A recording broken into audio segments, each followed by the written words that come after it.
waxaa dhacday innagoo koonfur la midownay muddo 11 sano markay maraysay dawladdii aan la midownay burbur badan iyo eex iyo qabiil iyo baaba iyo kala talisnimo ka dhacday ayay ku burburtay dawladdii Soomaaliya sanadkii 1990kii bishii koowaad marka halkaa magay soo taagtay dagaalka la sheego ee la leeyahay looma dhanayn walaalka dhibtu wada haysatay dadka reer Soomaaliland dhibtu wada haysatay dhibaatada kala talisnimada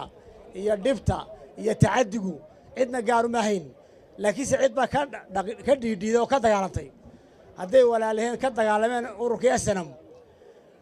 kolkii ay maalintii ay arrintu timiday shacabkii iyo ummadii reer Soomaaliland isu keeneen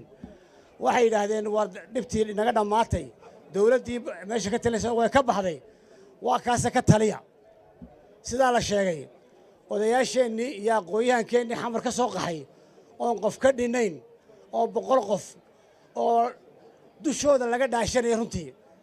halka ragga isku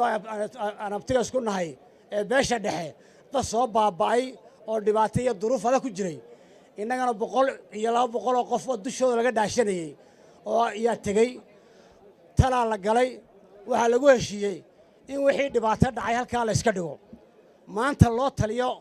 ummadda reer Soomaaliland sidii dib ugu noolaan lahayd ee u dhaqmi lahayd ee wixii ka lumina hagaysan lahayd